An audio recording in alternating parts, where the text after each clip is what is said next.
500만 원이 500억이 됐다는 이야기를 들으면 대부분은 속으로 이렇게 생각하십니다. 나도 QLD TQQQ만 잘 타면 나도 저렇게 될 수 있지 않을까. 그런데 그 일본인 의사가 마지막에 남긴 문장은 투자 비법이 아니라 딸들아 진심으로 사랑한다 였습니다. 이상하죠? 인생을 바꾼 숫자의 끝에 남는 말이 결국 가족 이야기라는 게요.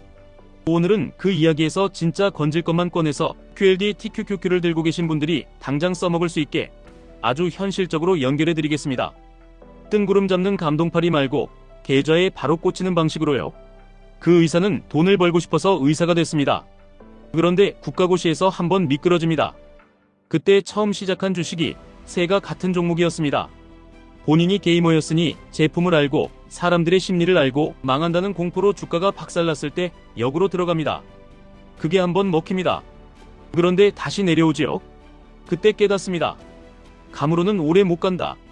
그래서 투자책을 미친 듯이 읽습니다. 100권 단위로요. 여기서부터가 핵심입니다. 이 사람은 성장주를 평생 우상향으로 들고 가는 방식이 아니라 사이클이 있는 산업의 저점과 고점을 먹는 방식으로 방향을 틉니다. 반도체, 조선, 화학, 정유, 철강 같은 것들입니다. 수요가 당기면 폭발하고 공급이 넘치면 처박히는 그 잔인한 주기 말입니다. 이걸 읽어내면 짧은 시간에 계좌가 튀어오릅니다. 대신 반대로 읽으면 짧은 시간에 계좌가 찢어집니다. 여기서 QLD TQQQ가 왜 나오느냐? QLD TQQQ는 종목이 아니라 파도 증폭기입니다. 나스닥이라는 거대한 파도에 레버리지를 붙여서 상승을 더 빠르게 먹는 도구입니다. 그런데 파도에는 반드시 밀물과 썰물이 있습니다. 그러니 QLD TQQQ를 하는 순간 본질적으로 우리는 사이클 게임을 하게 됩니다. 시클리컬 산업을 하든 나스닥 레버리지를 하든 결국 핵심은 똑같습니다. 언제 들이대고 언제 물러날지 그 규칙이 전부입니다. 문제는 대부분 반대로 합니다. 상승장에서는 늦게 뛰어들고 하락장에서는 무서워서 던집니다. QLD TQQQ는 그 실수를 세게 벌줍니다. 실수 자체를 증폭시켜버리니까요. 그래서 오늘은 그 일본인 의사가 시클리컬에서 썼던 사고방식을 QLD TQQQ용 규칙으로 바꿔드리겠습니다. 자연스럽게요. 인위적인 연결 말고요. 먼저 하나만 정리하겠습니다. 500만원으로 500억은 누구나 따라할 수 있는 레시피가 아닙니다. 그건 결과이고 타이밍과 성향과 운과 집중이 겹친 사건입니다. 하지만 우리가 따라할 수 있는 건 있습니다. 딱 두 가지입니다. 첫째, 기준을 정한다. 둘째, 기준이 오면 행동하고 기준이 아니면 아무것도 안 한다. 이 두 개만 지켜도 대다수는 상위권으로 올라갑니다. 그 일본인 의사는 기준을 뭘로 잡았느냐? 밸류에이션과 사이클 신호였습니다. PBR 밴드 같은 것으로 바닥 구간을 확인하고 업황이 돌아서는 신호를 붙잡고 그때 크게 들어갑니다. 그리고 고점 구간에서 정리합니다. 이게 전부입니다. 복잡해 보이지만 사실은 단순합니다. 바닥에서 사고 위에서 판다. 단, 바닥인 척하는 지하실을 피하기 위해 신호가 필요하다. 이 한 줄입니다. 그럼 QLD TQQQ에서의 신호는 무엇이 좋을까요? 저는 여러분께 너무 어렵게 하지 말자고 말씀드립니다. 개인이 매일 업황을 해석하다가 지치는 순간 규칙이 무너지고 그때부터 레버리지가 독이 됩니다. 그래서 개인에게 좋은 신호는 차트 한 장으로 확인 가능한 신호여야 합니다. 여기서 가장 현실적인 기준이 QQQ의 21선입니다. 중요한 포인트는 레버리지 ETF가 아니라 본주인 QQQ를 기준으로 보셔야 합니다. QLD TQQQ는 움직임이 과장되어 있어서 기준선이 흔들리기 쉽습니다. 기준은 단단한 본주에서 잡고 행동은 QLD TQQQ로 한다. 이게 훨씬 안정적입니다. 이제 시나리오로 들어가겠습니다. 상승장입니다. QQQ가 21선 위에 있고 21선이 우상향하고 있습니다. 이 구간에서 QLD TQQQ는 여러분을 유혹합니다. 매일 오르는 화면이 보이니까요. 여기서 대부분이 하는 실수는 한 번에 크게 산다입니다. 왜냐하면 지금 안 사면 나만 늦는 것 같아서요. 그런데 이 구간에서는 크게 사는 게 아니라 계획을 세팅하는 게 먼저입니다. 어느 가격에 얼마를 살지, 어느 구간에서 얼마를 줄일지, 이걸 정하지 않으면 하락이 시작되는 날 손이 떨리고 규칙이 사라집니다. 반대로 하락장입니다. QQQ가 21선 아래로 내려왔습니다.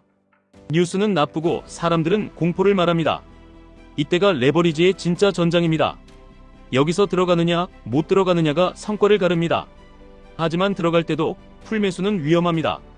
왜냐하면 21선 아래는 더 아래가 있을 수 있기 때문입니다. 그러니 분할이 답입니다. 분할은 겁이 아니라 생존 기술입니다. 실전 규칙을 깔끔하게 만들어 보겠습니다. 첫째, 기준선은 QQQ 21선으로 보겠습니다. QQQ가 21선 위면 공격 모드가 켜져 있는 상태입니다. QQQ가 21선 아래면 분할 매수 모드로 전환합니다. 여기서 중요한 건 모드 전환이지 예언이 아닙니다. 내일 오를지 내릴지 맞히는 게임이 아니라 상태에 따라 행동을 바꾸는 게임입니다. 둘째, 분할 매수는 횟수로 쪼개십시오. 금액을 쪼개는 게 아니라 행동을 쪼개는 겁니다. 예를 들어 QQQ가 21선 아래로 내려온 뒤 첫 매수는 아주 작게 합니다. 그 다음 하락이 이어지면 두 번째, 세 번째를 합니다. 만약 다시 21선 위로 회복하면 그때 추가를 붙입니다. 이렇게 하면 바닥을 맞히지 못해도 평균이 따라옵니다. 이게 레버리지에서 가장 강력한 생존 방식입니다. 셋째, 매도 기준은 전고점 근처에서 부분 매도입니다. 여기서 대부분이 욕심을 냅니다. 더 갈 것 같아서요. 그런데 레버리지는 끝까지 먹으려는 순간 그동안 벌었던 걸 한 번에 반납하는 경험을 하게 만듭니다. 그래서 룰이 필요합니다. 전고점이나 전고점 부근에 오면 보유 물량의 일부를 반드시 줄이십시오. 줄인 돈의 절반은 안전자산으로 옮기고 절반은 현금으로 남깁니다. 안전자산은 여러분 성향에 따라 다르지만 기본은 변동성 낮은 자산으로 두는 겁니다. 그리고 현금은 다음 21선 아래 구간에서 다시 투입합니다. 이렇게 하면 계좌가 한번 크게 휘청해도 재장전할 탄약이 남습니다. 넷째, 이 규칙이 왜 효과가 있느냐? 사이클을 먹기 때문입니다. 그 일본인 의사가 조선 사이클 저점에서 돌아섬을 확인하고 크게 들어갔듯이 우리는 나스닥 사이클에서 21선이라는 단순한 기준을 통해 분위기 전환을 포착합니다. 물론 완벽하지 않습니다. 하지만 완벽한 신호는 없습니다. 완벽을 기다리는 사람은 결국 아무것도 못하고 감정으로만 매매합니다. 그리고 레버리지에서는 그게 곧 손실로 이어집니다. 다섯째, 여러분이 반드시 기억하셔야 할 한 가지가 있습니다. QLD TQQQ는 좋은 종목이 아니라 좋은 습관을 가진 사람에게만 좋은 도구입니다.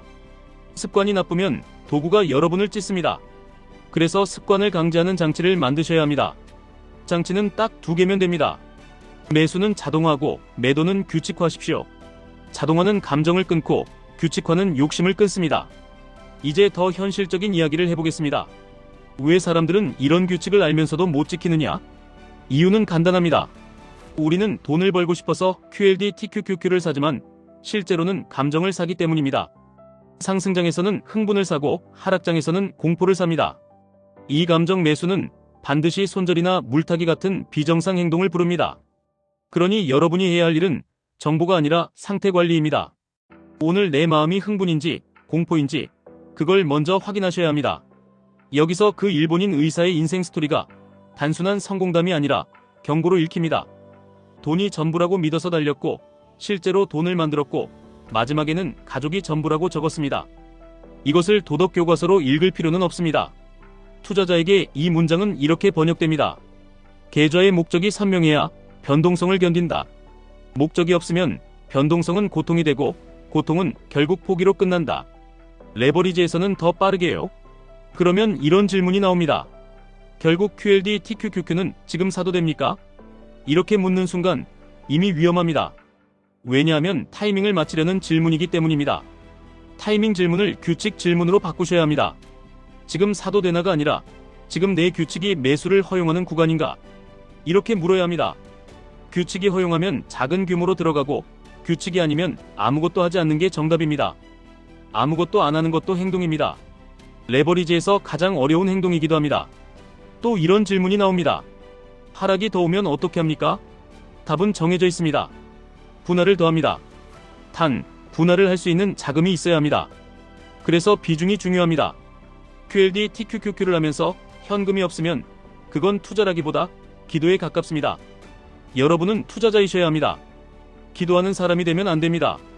또 이런 질문이 나옵니다. 그러면 시클리컬도 해야 합니까? 정답은 굳이 동시에 다 할 필요는 없습니다. 중요한 건 내가 이해하는 파도 하나를 제대로 먹는 겁니다. 시클리컬은 업황과 밸류에이션을 더 봐야 하고 나스닥 레버리지는 지수와 유동성과 심리를 봅니다. 둘 다 하려다가 둘 다 어설퍼지면 결국 룰이 무너집니다. 한 가지를 정해서 그 한 가지에서만 승률을 올리십시오. 또 이런 질문이 나옵니다. 일본인 의사처럼 몰빵이 답안입니까? 여기서 함정이 있습니다. 몰빵은 결과를 크게 만들지만 과정에서 죽을 확률도 크게 만듭니다. 우리는 살아남아야 합니다. 계좌가 살아남아야 다음 기회도 잡습니다. 그래서 몰빵이 아니라 몰입이 필요합니다. 몰입은 공부와 기록과 규칙으로 하는 것이고 몰빵은 감정으로 하는 것입니다. 두 개는 완전히 다릅니다. 이제 여러분께 아주 실용적인 과제를 하나 드리겠습니다. 오늘 영상 끝나고 딱 한 장만 만들어 보십시오. 종이에 적으셔도 됩니다. 첫째, 나는 QLD TQQQ를 왜 하는가? 목적을 한 문장으로 쓰십시오. 예를 들어 3억 만들기, 10억 만들기, 가족을 위한 현금 흐름 만들기, 어떤 것이든 좋습니다. 둘째, 매수 기준. QQQ 21선 위에서는 어떻게 할지, 아래에서는 어떻게 할지 딱 두 문장으로 쓰십시오. 셋째, 매도 기준. 전고점 부근에서는 몇 %를 줄일지, 줄인 돈을 어디로 옮길지 한 문장으로 쓰십시오. 퍼센트가 싫으면 비율로 쓰셔도 됩니다. 10 중 셋을 줄인다, 이렇게요. 이 세 줄이 없으면 QLD TQQQ는 여러분의 친구가 아니라 여러분의 약점을 확대하는 거울이 됩니다.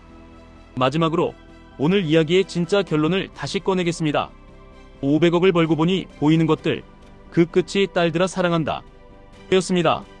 저는 이 문장을 이렇게 해석합니다. 결국 투자란 숫자를 키우는 기술이 아니라 사랑을 지키기 위한 체력이다. 여러분이 QLD TQQQ를 하는 이유가 단순한 허세나 비교가 아니라 삶의 체력을 키우는 일이라면 여러분은 충분히 이 도구를 다룰 자격이 있습니다. 단, 규칙을 가지셔야 합니다. 규칙이 없으면 레버리지는 반드시 대가를 받아갑니다. 오늘부터는 맞추려고 하지 마시고 지키려고 하십시오. 시장을 이기려 하지 마시고 내 손을 이기십시오. 그게 QLD TQQQ로 오래 살아남는 유일한 길입니다. 지금까지 1분 투자 하이젠버그였습니다.